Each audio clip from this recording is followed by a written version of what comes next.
For those who are already using foldable phones, most people probably don't care much about how deep the crease is. Your fingers almost never swipe across that area, and when you're looking straight at the screen, you can't really see any impact from the crease on display quality.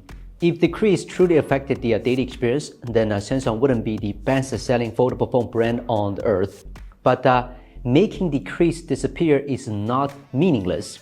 It doesn't affect your experience after purchase, but it does affect your decision before buying. Many potential users, when they see that deep crease, genuinely believe it will constantly interfere with their vision, even if it won't. When no one can see the crease anymore and it looks like a tablet and feels like one in use, more people will want to give it a try. This is the killer feature of the Find N6, attracting more customers with a crease-free display. This time, the internationalization of the Find N6 has been done very well. The Chinese version and the global version are identical in most specifications, including battery capacity. I've listed all the differences between them.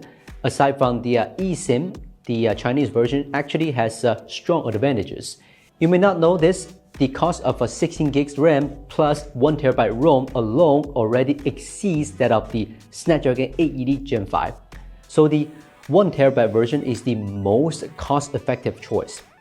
Anyway, both the Chinese and the global version are now available on geekwheels.com. If you're interested, be sure to check the link below the video. How flat the screen of the Find N6 is has already been proven countless times by other reviewers, but what they didn't tell you is whether long-term use will make the crease more noticeable. Unfortunately, the answer is yes. Every second you keep the phone folded will make the crease slightly deeper. It doesn't take long. After just one night's sleep, you can already notice the crease becoming more pronounced. The good news is that the new UTG glass has a self-heating feature. As long as you keep it unfolded and use it for a while, it will become flatter again. I left the two Find N6 units folded and unfolded respectively for 48 hours, and you should be able to see the impact of time on them. As a reference, I also left another foldable phone unfolded for 4 days, and you can clearly see the effort OPPO has made regarding the crease. So if you can use it unfolded, just keep it unfolded. This can extend the lifespan of a foldable phone. I haven't used it for very long, and compared to when I first got it a week ago, the crease hasn't changed noticeably. I still don't believe it will remain crease-free another 1 or 2 years, but one thing I do believe, when it comes to crease control, no other foldable phone does it better. The new Hinge design not only helps reduce the crease, but also improves the tactile experience. The hinge on the Find N6 is the tightest I've ever used. You need to apply some force to open or close it. Solid, no wobbling, and no noise. The minimum opening angle is even less than 10 degrees. While that may not be particularly useful, it's these small details that make every dollar you spend on this phone feel worthwhile. The dedicated stylus bundle for the Find N6 has also attracted a lot of attention. The stylus itself is very ordinary, almost the same as the one on the Samsung Galaxy S26 Ultra. The difference is that it still has a built-in battery and supports Bluetooth connectivity. Unfortunately, once you put on this case, you won't be able to use wireless charging. If there's anything special about this stylus, it would be all the AI-related features. For example, if you want to convert a hand-drawn table or line chart into a digital version, just hold on the AI button on the stylus and circle the area you want to generate. Although there are usage limits, it's undeniably an attractive selling point for office workers. Also, thanks to the flat screen, using the stylus doesn't feel like driving over speed bumps. For stylus designed for a foldable phone, it has already reached a top-tier level in both portability and functionality. As mentioned in the hands-on video, just like the N5, the Find N6 has one performance core of the Snapdragon 8 Elite Gen 5 disabled. As you might expect, its gaming performance is extremely bad. Genshin Impact is no longer a challenge for modern flagship phones, but for the Find N6, it's a big problem. The frame rate hovers around 45. Of course, this isn't entirely the processor's fault. since the inner display's gaming resolution is twice that of a regular phone. The weak cooling system and conservative performance tuning also share the blame. If this were a regular phone, I would probably start complaining, but this is a foldable phone, and its target users likely don't care about gaming performance at all. In fact, if you don't play games, this cut-down AED Gen 5 can actually save you quite a bit of a battery. A 6,000 mAh battery may not sound impressive, but in real-world use, it easily lasts a full day, and I mean whole 24 hours. I didn't use it heavily, just like most people on a typical day out, navigation, scrolling TikTok, chatting on messaging apps, then getting some sleep.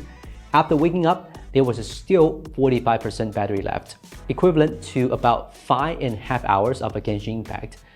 By the time you brush your teeth, take a shower, the 80-watt wide charging can almost fully recharge the Find N6. Trust me, 6,000 mAh only sounds underwhelming. It performs much better than you'd expect. All four cameras on the Find N6 are familiar faces, not the best, but reliable. They can deliver satisfying photos in almost any environment. The ultra-wide camera, in particular, has improved significantly, upgrading from 8 megapixel to 50 megapixel. Anyone familiar with the OPPO phones knows their biggest strengths in photography are high dynamic range and high saturation. That makes the Find N6 especially suitable for everyday shots like food photography.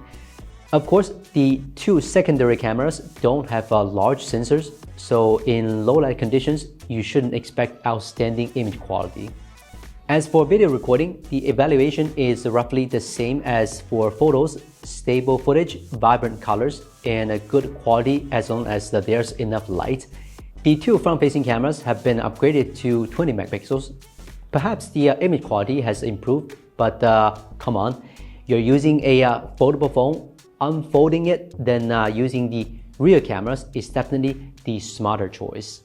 For the Find N6, ColorOS 16 introduces new exclusive gesture controls. By swiping from the corner toward the center of the screen, you can turn apps into windows of various sizes. When minimized, they automatically arrange themselves in the top right corner, and you can double tap to switch between them. If you want split screen mode, just use a 4-finger pinch gesture to switch between windowed and split screen modes. This familiar gesture system was clearly inspired by someone, but it's undeniably a unique interaction method among foldable phones. Another thing that impressed me is how much OPPO wants iPhone users to switch. When I connected my AirPods to the Find N6, I realized I could fully control my earbuds using an Android phone. Features like noise control, spatial audio, and even accessing earbud settings directly from the control center. Although this has been possible since last year, it still blows my mind every time I see it. Due to the recent shortage of DRAM and NAND supply, price increases for smartphones in 2026 are inevitable. Indeed, the Find N6 has become more expensive, but is still within an acceptable range. I'm glad it hasn't downgraded anything and has achieved the best crease control in its history. Many people have asked me in the comments which foldable phone is the best.